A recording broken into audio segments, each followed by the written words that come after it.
This story may be one you have seen and heard before, but it is one that the whole family will enjoy. Fall, a time of apple cider, leaves falling, and scary stories.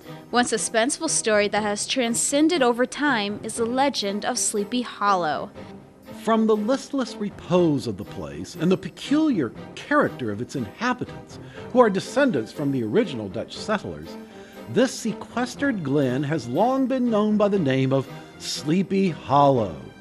And it's Washington Irving wrote the tale of schoolmaster Ichabod Crane in his hapless attempt to win the heart and hand of Katrina Van Tassel in the context of a comical ghost story involving the infamous Headless Horseman. On mounting a rising ground, which brought the figure of his fellow traveler in relief against the sky, gigantic in height and muffled in a cloak, Ichabod was horror-struck on perceiving that he was headless. But his horror was still more increased on observing that the head, which should have rested on his shoulders, was carried before him on the pommel of the saddle. The short story was written by Irving back in 1849. The Cedar Falls Hearst Center for the Arts keeps this tale alive with their annual fall art exhibit, The Legend of Sleepy Hollow, illustrations by Gary Kelly. Kelly illustrated the short story back in 1991. To me, this is the quintessential autumn story. I've always loved this story. And when Creative Editions talked to me, I'd done 4 small books for them. And they sent me a short stack of manuscripts and said, we'd like you to do another book, pick one of these. I mean, it took about 30 seconds to choose Sleepy Hollow, because that's always been one of my favorite stories. I just love the atmospheric qualities of Irving's writing in this particular case. When illustrating the book, Kelly took into account many different factors. They're all pastels on paper, and I tried to stay as true as I could to the stylistic aspects of the period, which is about, I suppose, the last decade of the 18th century. And I wanted to make everything historically accurate in the pictures. It's not rewritten for little kids. I mean, it's the original manuscript by Washington Irving, so I wanted to stay true to that. Aristotle would have referred to it as ethos, if you will. And Gary Kelly is the master at ethos, of making sure that his pieces reflect the period of time that he is drawing, and that they're not chronologically prejudiced. Kelly even took a trip to Tarrytown, which is Sleepy Hollow, to research the setting of this classic story. There he viewed the famous sites to become accurate with his illustrations.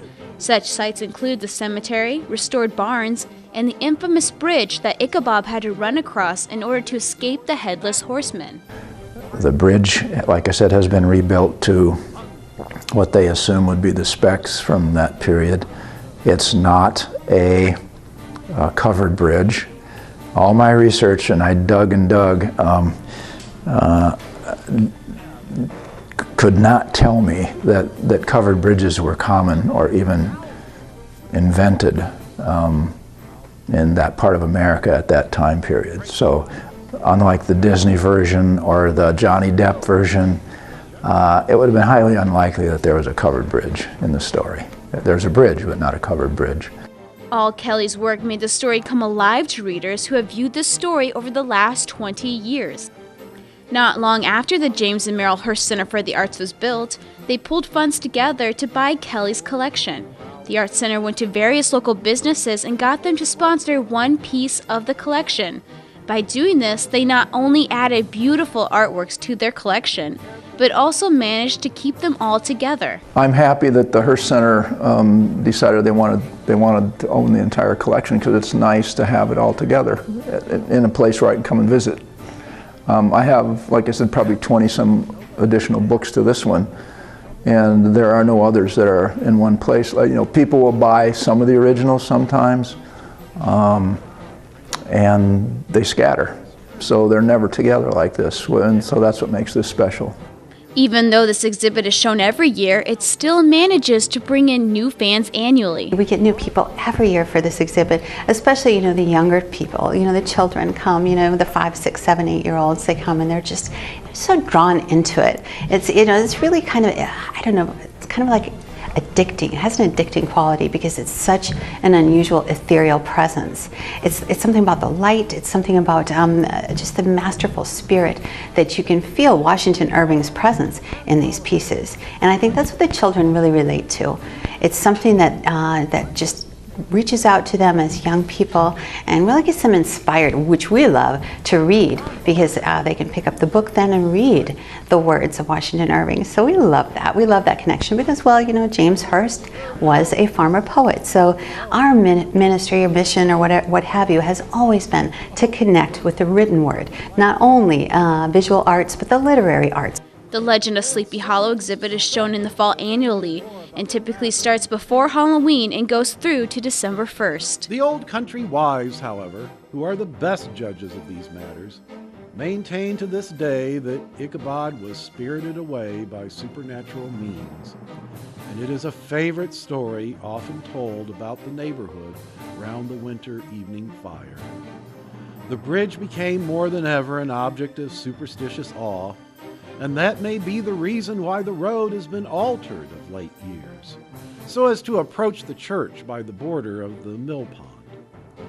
The schoolhouse, being deserted, soon fell to decay, and was reported to be haunted by the ghost of the unfortunate pedagogue. And the plowboy, loitering homeward of a still summer evening, has often fancied his voice at a distance, chanting a melancholy psalm tune among the tranquil solitudes of Sleepy Hollow.